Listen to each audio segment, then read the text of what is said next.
Can we all take a second and think about the good old days of Clash Royale? The other day I was playing ladder and I kept on facing the same evolved bomber little prince deck, and I kept on thinking about how many broken decks there's been in Clash Royale over the past year. I started thinking about how the game used to just be so much better.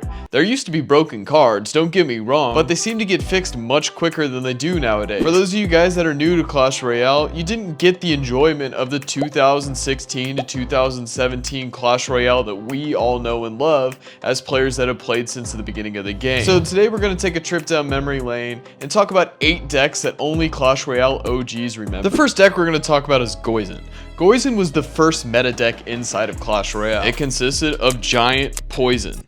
That's basically it. The reason why it was meta was because there was a bunch of buffs in the meta at the time, and the poison was just so strong that it killed everything. During that time period, there wasn't as many cards as there were today. The only way to kill the giant was with swarm cards, and the poison killed everything. The poison at this point in time was able to slow troops down. So even cards like the barbarians that you would use to try to kill the giant were going to be slowed down to the point that they weren't near as good at killing the giant as they would be today. The Goen meta was eventually ended in Clash Royale when the Inferno Dragon was added, because obviously the Inferno Dragon doesn't die to the poison, and there's really nothing your opponent could do, especially during that time, because the Electro Wizard wasn't near as popular, but there was also a huge nerf to the poison, so it didn't slow down troops anymore inside of its radius. All this together killed Goen, and you rarely see it today. The second deck we're going to talk about is Hog Trifecta. Hog Trifecta consisted of the Hog Rider, Valkyrie, and Musketeers. We see similar Hog Cycle decks today, but nothing quite like what that was. The reason why Hog Trifecta was so broken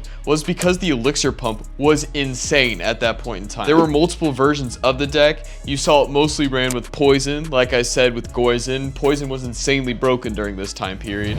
And you saw it with freeze, which we all know how annoying freeze is. One thing to note, during this time period, the elixir pump was only 5 elixir. This means that you could spam the pumps all over the place and there's nothing your opponent could really do about it. They either had to spell down your elixir pump or they could spell your counters down with their win condition. This is why the pump eventually got nerfed to 6 elixir, and the pump could no longer be inside of your starting hand. There's been so many nerfs to the pump that it looks nothing like it did during this time period. Right now it's still a decent card, but just imagine the elixir pump with about 7 buffs on top of it. There is also another broken card in this deck that no one really seems to talk about anymore. We got the 1 elixir skeletons. There was 4 skeletons at this point in time. Right now we only have 3. You see how broken the 1 elixir skeletons are with Evo Skellies? Well, that was every single time you drop them. Besides the evolution, obviously that's a little bit different. But just imagine one of the best cards in the game with a 33% buff to it. There's 33% more skeletons every single time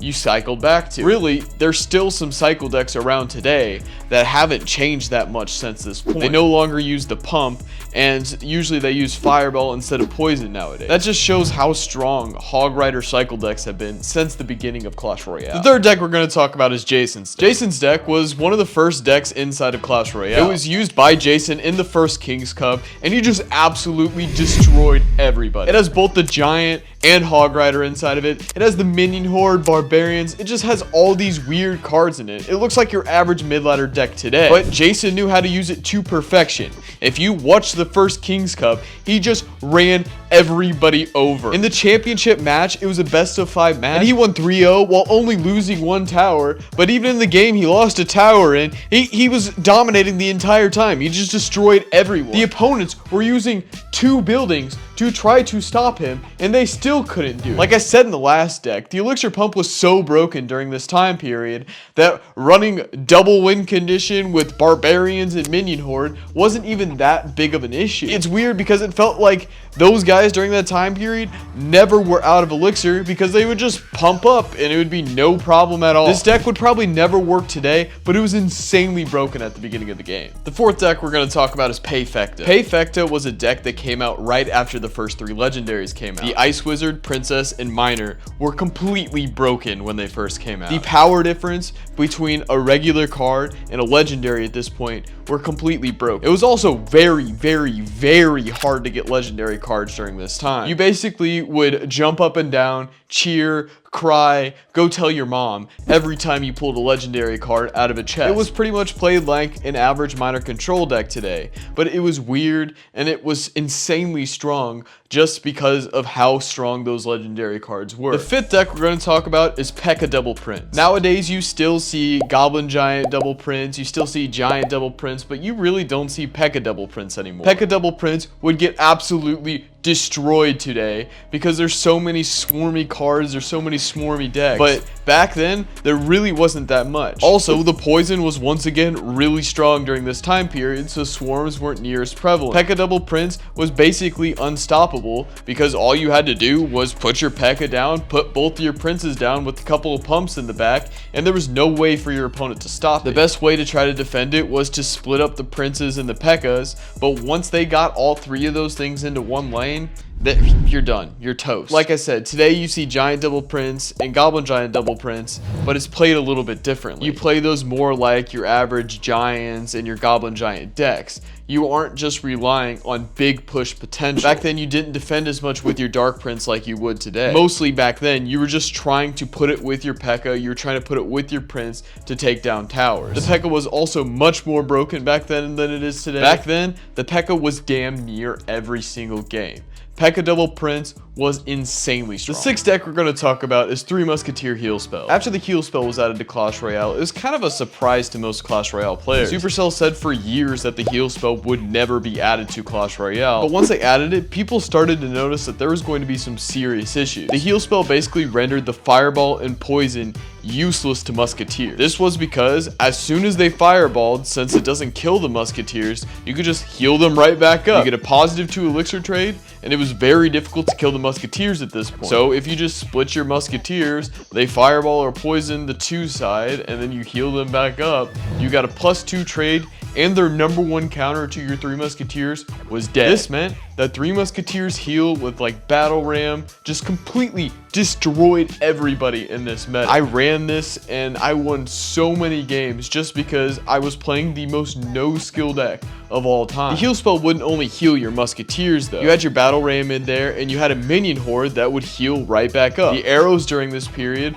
were terrible. No one used arrows, which is kind of crazy to think about today, but everyone used Zap Fireball or Zap Poison. So the Zap obviously doesn't kill minions, so they would zap your minion horde and you just heal them right back up and their counters out of their hand. You would also heal the Battle Ram. The Battle Ram wouldn't die because the heal spell was so strong, and it would connect with the tower almost every single time. You had to choose which card you were going to fireball, which card you were going to poison, but it didn't really matter because it was all going to die. You'd say, oh, why don't you bring lightning? That's why you brought the Battle Ram along. The Battle Ram wrecks the lightning spell. So even if you tried to lightning out the 2 side of the Musketeers, you just drop your Battle Ram on top of them and the Battle Ram would tank all the lightning shots because the Barbarians have more health, or at least had more health than the Musketeers at this time. You really couldn't kill the Musketeers. They just ran rampant on everything and just completely destroyed the entire game. The 7th deck we're going to talk about is spawner decks. You'll occasionally see one of these today, but they used to be much more popular. The spawner cards used to be insanely strong.